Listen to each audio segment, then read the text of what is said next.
Hi, and welcome back to Focal Point AFR Talk. Brian Fisher is my name. In the middle of a conversation with a caller new to the program, Doug. So welcome to the listening audience of Focal Point, Doug in Clearwater, Florida. And I'm still having a tough time, Doug, trying to wrap my arms around the essence of what you are trying to communicate here. Let me try to capture for you what I think I've heard you say, that we have a situation where you may have people who are victims, let's say, of some kind of sexual offense when they're young.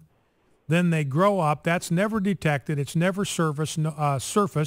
It's not dealt with. Nobody's ever punished for what was done. And then they, as they grow older, they in turn commit a sex offense against somebody else, and we land on them like a falling safe. And they're put on a sex offender list and that kind of thing, which becomes then a matter of shame and embarrassment to the family. Now, that's what I was hearing from what you said. Am I anywhere close to where you were going with this? Yes, that's partial of it, but I'm saying also the other ones that were victims that don't perpetrate victims and they keep those secrets, that's where those harsh resentment and hardening of the heart comes. And I believe that there's a lot of females and males out there that have those secrets, and the forgiveness isn't in their heart. And I understand that, but I'm just saying there's no, I guess it's just, it's a perplexing issue. What would you like, I guess the next question is, what would you like to see happen here? What would you like to see done? What do you think the solution to this problem is?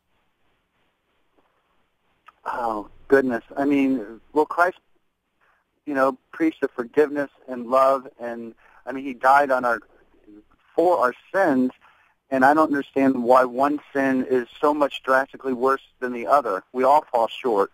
I think that... Let me ask you just for clarification, who is saying that one sin is drastically worse than another? Well, when someone calls in and says they should be put to death, I mean, I understand some crimes are different, but I'm saying, is sin not sin? Didn't Jesus die for sin? I mean, it wasn't. It's all basically the same, isn't it? Is it not? The blood was shed for minor sins, major sins. Sin's what, So I guess the question is, what do you think should be done then for a murderer? What should we do with someone who, like this individual that killed those innocent people in Isla Vista? He died, probably self-inflicted, but if he had lived, do you not think that he would have merited the death penalty for what he did? Oh, absolutely. I said that there are cases that, but I think that when you lump everyone together, I think that there's issues with that. As far as now murderers, I totally understand that. It's the sex offensing that really perplexes me, how everyone's lumped together and everybody's marked, and there's no... It's just an issue that I think is so much deeper with victims, and I'm sure hopefully we'll get women, and in fact we'll call in, and men who've been victims that understand, because I know it hits hard. When I heard the story in my family, I had no idea, and it broke me down, and I just, I look around, and it's disheartening. Mm-hmm. Now, are go on, the secrets, and... Yeah. Well, again, I'm not exactly sure, Doug. I want to try to see if I can get to what you would like to see happen here. What you think the way forward is here. I wish there was more help for people that have these problems, and they could come forward and could discuss them, and more groups and more support and forgiveness, instead of, like I said, I think that people, before they're put to death, should get an opportunity to be led to Christ, and the hardening of the heart. Yeah, and see, I think what happens there, Doug, is that you have very, very good and very active prison ministries. Now, the number of people that actually get sent to death row anymore is minuscule. We have way more murders than murderers on death row. But you have very active Christian ministries in all of these places. Doug, right. And I can virtually guarantee you that there will be somebody in that prison system, either a fellow inmate or a chaplain, volunteer chaplain that comes in, who can talk about forgiveness for these sins and talk about being set right with God. So I think they'll have the opportunity to be able to deal with their sin and find forgiveness at the foot of the cross. I think they'll have that opportunity if they want it. Right.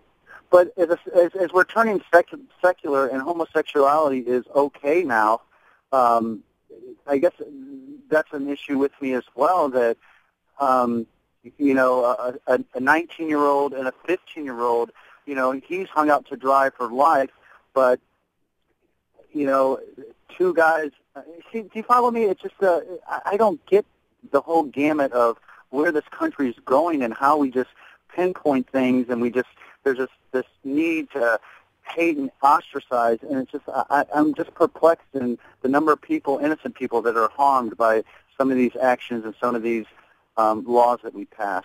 All right, Doug. Well, listen, I appreciate your call. I'm not sure I got the essence of where you were going with that, and it's certainly not to say that that laws can't be improved. You know, I've felt for a long time, I even talked to lawmakers in Idaho about developing a law that would call for the castration of anyone who sexually abused a young child. And by that, I mean forcible penetration and the whole thing. You understand where I'm going with that? Had to be very, very serious crime. But I felt that castration would have been the appropriate punishment, because that makes it impossible for there to be any sort of recidivism after that. And if we care about young children, we don't want the same thing to happen to another young child, then let's just make sure that that doesn't happen again. The alternative would be the death penalty. But here's a way to protect children and keep this guy from committing the same heinous crime again. And part of the reason we have very stiff punishments for certain crimes is because of the damage that they do. And I understand where you're coming from, that there may be some, it may seem to you like these laws are not applied equally, they're not applied fairly. They seem to be applied in a way that's inequitable, where somebody who does something that seems relatively minor in comparison to a major thing that somebody over here does, and they both get the same penalty, or maybe even person A gets a stiffer penalty, a more odious penalty than person B. I understand all of that. That's just inequitable, and that is unjust. And you can get into this kind of wooden thing where the standards and the strictures are applied without any real judgment or discernment. I understand that, and I think we need to go to work on that. But I do think that the reason you have laws that punish certain criminal activities, and maybe some of them get punished worse than others, is that it is the responsibility of government before God to protect us from those who would deprive us of our right to life, liberty, or property. And it's given authority by God to punish those who would infringe on our right to life, or health, who would infringe on our right to liberty, and who would infringe on our right to private property. Those punishments need to be severe, appropriate, but severe, in order to have a stable and just and healthy society. One more call before the segment's over. Let's go to Jay in Leoma, Tennessee. Jay, welcome. What's on your mind? Greetings, Brother Brian. How are you? Happy. Good. I hear a lot about culture, and I think it would be good to have a real definition of what culture is. You got one for us? I'm thinking culture is like this. Culture in a particular society or group of people is the amount of demonic influence that they are willing to accept. Mm-hmm. Cannibal culture, for example, accepts quite a lot of demonic influence. Christian culture, of course, should accept much less. Mm-hmm. And what would be the practical outworkings of understanding that? Well, as culture changes, let's say we can see the types of changes that are happening in our culture. The demonic influence in this culture among the whole group of, let's say, Americans, for example, the value structure changing, it's obviously not changing for the better. It's like people are being forced to accept more and more demonic influence as acceptable. Mm-hmm. And that really is the basis of culture. You know, if the God of this world is at work in this world, he's actually showing up in different ways. Mm-hmm. And we shouldn't assume that he's not. Yeah. Well, and one of the ultimate expressions, and maybe this is where you're going, Jay, but one of the ultimate kind of takeaways from that understanding of culture is that what you're really talking about is the reality of spiritual warfare, not just in our own individual lives, but in shaping the values and the conduct of an entire society, an entire culture, an entire group of people, a nation of people. And if we're really dealing here ultimately with the activity of demonic spirits versus the activity of the Spirit of God, then we would understand that ultimately these issues are going to be resolved in the unseen world, and Christians are the only ones that know how to fight in that world. That's a fact. Christians are the only ones that have the resources that enable us to take on these strongholds in the unseen world.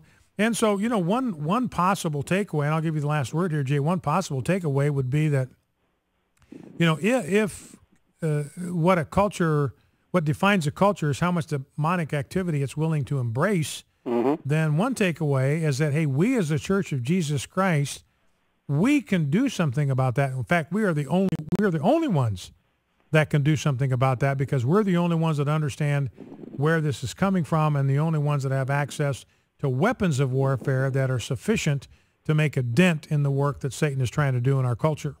Yeah, that's a fact. Practically speaking, the Christians are the only ones who really have access to the truth. All right, listen, Jay, I appreciate the call very much, and reminds me of a verse in 2 Corinthians 10 that I often pray, where Paul says, though we walk in the flesh, that is, in these human bodies, we are not waging war according to the flesh, for the weapons of our warfare are not of the flesh, but have divine power to destroy strongholds or fortresses. We destroy arguments and every lofty opinion, every high thing raised up against the knowledge of God, and take every thought, every mind captive to obedience to Christ. Focal Point AFR Talk, one segment to go. Stay with us. We'll be right back.